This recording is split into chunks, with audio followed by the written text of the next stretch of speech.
So I'm still here. Haven't left the area. Basically, with no signal at the campground where I arrived in the middle of the night. Had to move in the morning. And, strong 4G signal out here. Upload speeds are kind of on the slow side, if you ask me, but thankfully I don't need that much of a bandwidth for the upload. The download is wicked fast. You could live stream just about anything. So I was able to work. Sometime through the day, I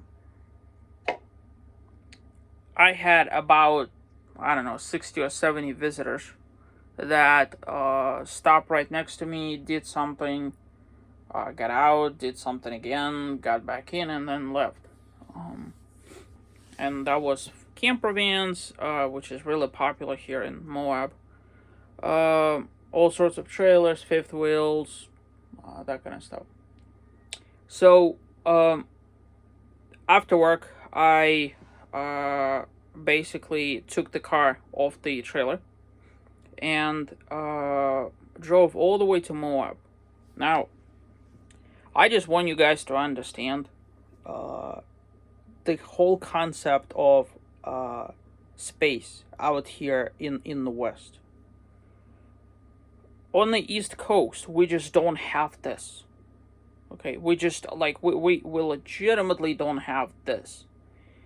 The vastness of space is absolutely ridiculous here in Moab area and Utah and New Mexico, and it's just ridiculous. I don't know how it's going to be in Colorado, but so far my experience in New Mexico and, well, obviously Utah, because I've been here,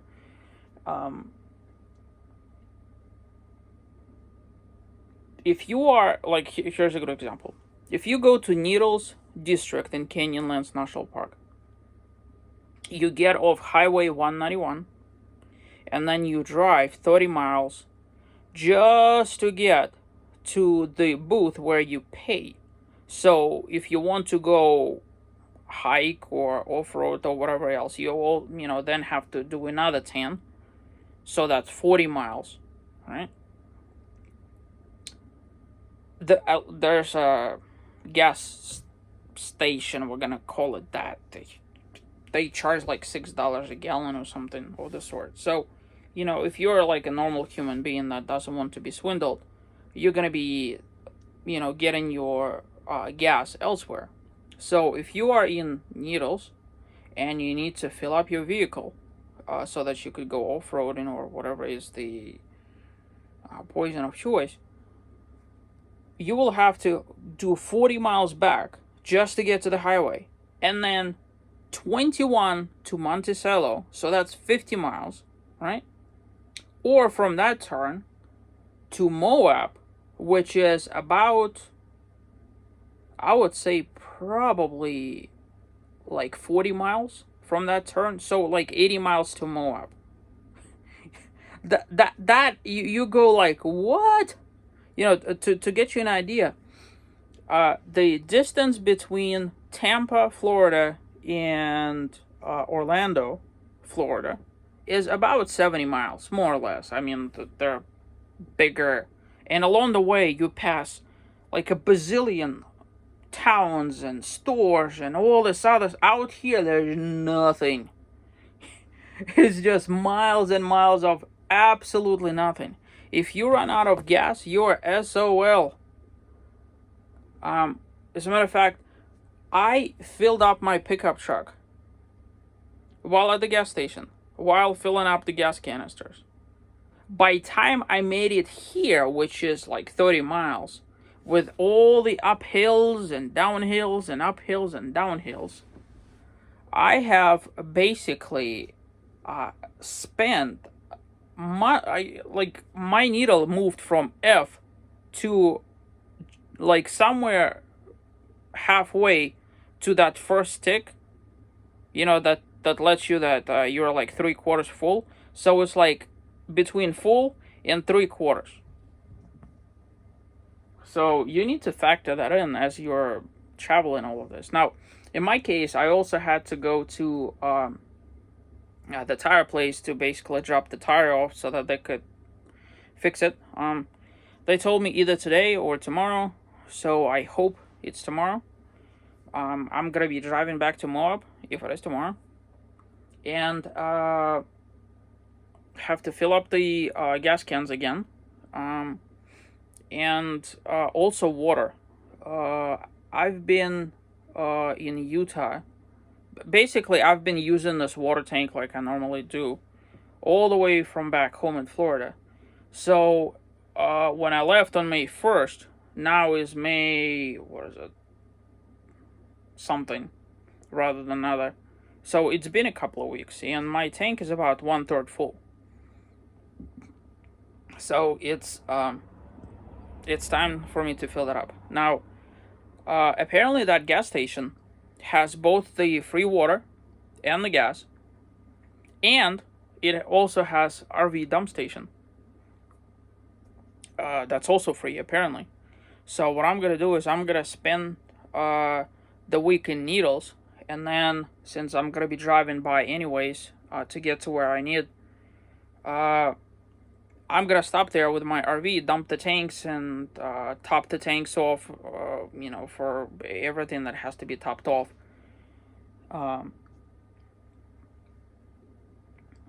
Today was also an educational experience. After I dropped off the tire, I decided to drive to Kane's Canyon campgrounds, where I had this vision of going there and all that stuff. There's zero cell signal in there, and the road to get in there it's possible to do in RV. I would highly discourage you not to do that, primarily because you have to share the road with bicyclists, with people in sedans, with people in OHVs and Jeeps, and everybody that goes off-roading over there. So you're doing the right, there's like a drop-off right next to the road. You're driving the ledge road for like 9 miles or something like that. I got down probably the first 3 miles, and I said, okay, that's it. That's everything I need to know. It's just not worth it. So what I'm gonna do is after Needles, I'm gonna go to Willow Springs campground and basically stay there. From that point, I'm gonna be venturing to the Cane, to the Chicken Corners, to the Onion trails, to the Titan Trail, to the Arches National Park, and then we're gonna do Dead Horse. Whatchamacallit? After that, we're going to Capitol Reef National Park. So we're gonna be gone for quite some time. We're also doing slot canyons in Escalante, and then coming back. So eventually we're parking at Canyonlands BLM area. So between all of that, gracefully, I don't need cell signal, so I don't have to worry about that because I'm taking vacation time.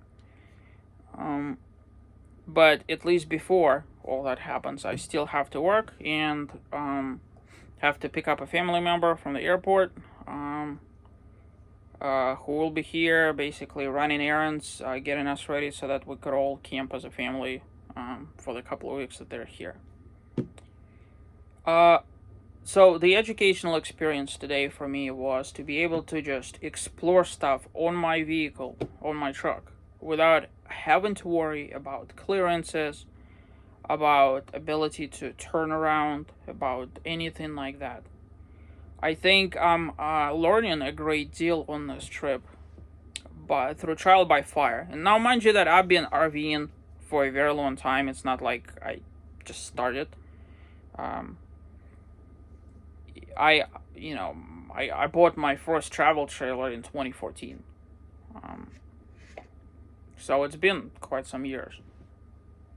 And I've been up and down the East Coast, and I've probably put excluding this trip, like 15, 16, maybe even 18,000 miles in RVs, um, going camping. So it's not like I don't know what I'm doing, but a lot of the things that didn't apply before are so much more important now, such as running out of gas. Because like I budgeted enough gas to go from Mexican Hat, the Gooseneck State Park, to the Needles District, and from the Needles District to Moab, where I plan to fill up. Well, I didn't stay in Needles District. I went outside. I went into Needles District, went out of Needles District, went up the mountain, went down the mountain, and then went to this Needles Overlook, which is separate from Needles Canyonlands. So between all of that, it was like 150 miles just in one day, and that's like half a tank. Something I did not budget for at all. And that's the reason why I'm stuck out here, where my gas engine light came on about 8 miles ago. So I made it here, and then obviously, haven't gone to Moab and filled this thing up. Um, I'm learning from my mistakes through trial by fire. That's for sure. I think I, I I need to move my tolerances. Like I always had the quarter tank rule, where if you have a quarter tank, you consider your, time to fill up. I think I may need to move the needle to half a tank, um, or three quarters of a tank if that's what it takes. Because not always you have the ability to actually kind of do that. Like if I didn't have to tow my vehicle on a trailer, I'd be able to just very quickly disconnect it from the tow bar setup, and in like 3 minutes just go whoo, and off I go. With a trailer, you have to undo all the straps. You have to put the ramps on. You have to back up. You have to hide and take away the ramps so that nobody steals them. Put all the straps in the bags. Put them into RV, right? And all of that takes time. Um, I will admit that removing the vehicle off the trailer is a lot faster than actually putting it on and strapping everything together. Um, but it still takes time. I would say, based on my experience so far, removing vehicle off the trailer after having done it a couple of times now, uh, probably 15 minutes or so. Putting the vehicle on the trailer and strapping it, um, probably about 25 minutes to 35 minutes if I had to guess. And I'm sure if I did that about 6,000 times, I might cut that time down. But, in my case, this is all new territory to me. I'm still green behind the ears as it pertains to this. Um, and considering that at the end of this trip, I'm going to be getting rid of the trailer. Um, I have to do it right. When I strap it to the thing, it has to be strapped. That's the reason why I cross strap it, and I also strap it like this. So most people either strap it like that or strap it like this. I actually do both. Um, and the reason why I do that, well, obviously I watched enough tutorials to, to know what to do and how to strap and all that stuff. But it takes me double the time to strap anything because I'm using double the straps. Um, my straps are by a company called Rhino, American company. So I use their straps for my 150cc scooter that I typically tow behind my RV on like a motorcycle ramp. Plugs right into the hitch receiver. So I knew they have quality straps, and I'm very impressed with uh, these ones, but it still takes time. It still takes time. Um, and mind you that so far, I haven't been stuck.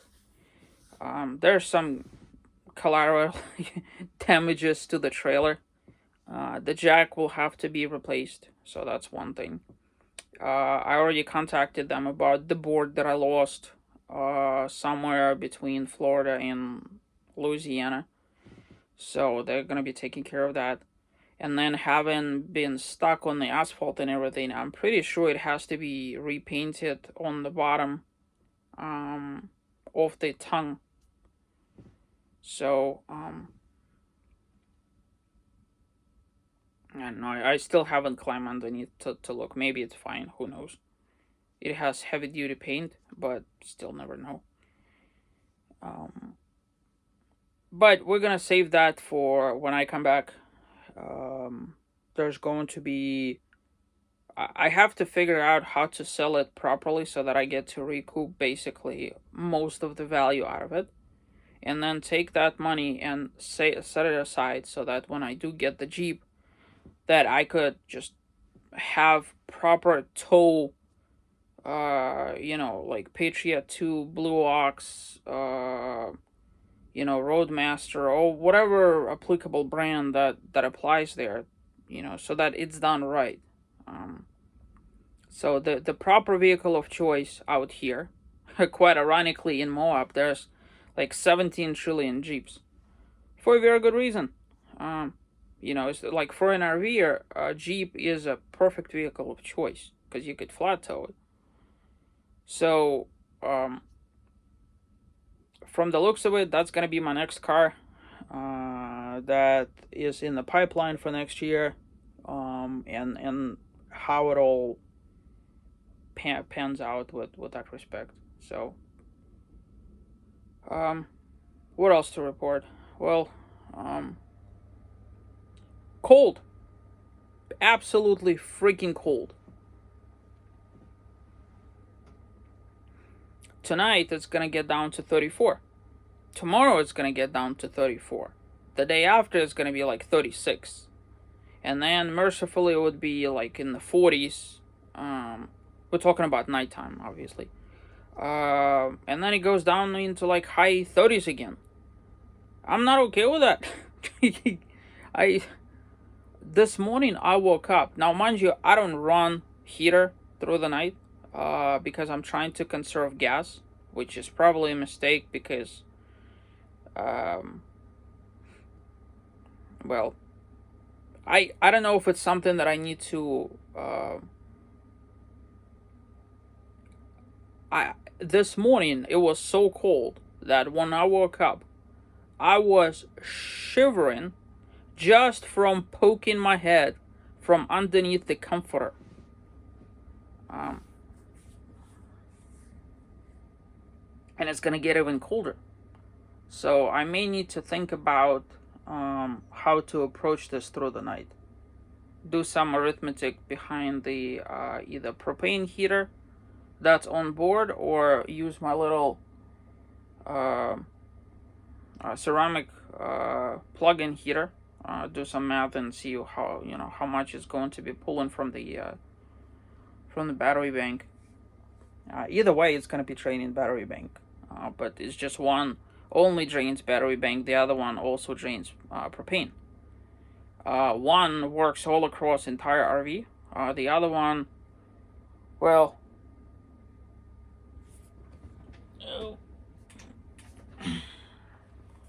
it's this over here. I have it in my fish room for cold winters for my fish tank. And that seems to work.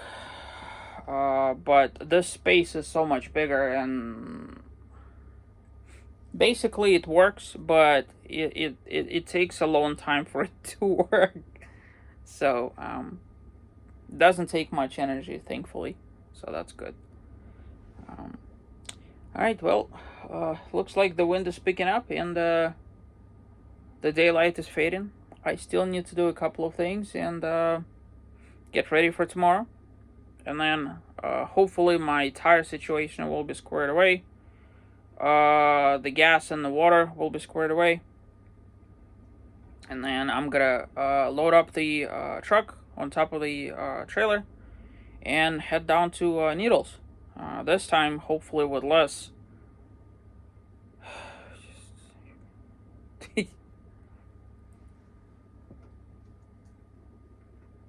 You know, the hilarious part about it is if I had any other vehicle,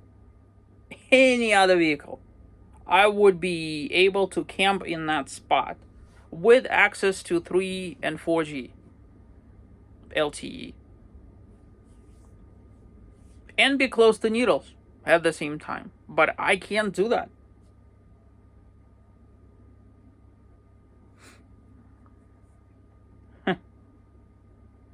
So instead, I'm gonna drive into the Needles, into the same areas where I drove initially.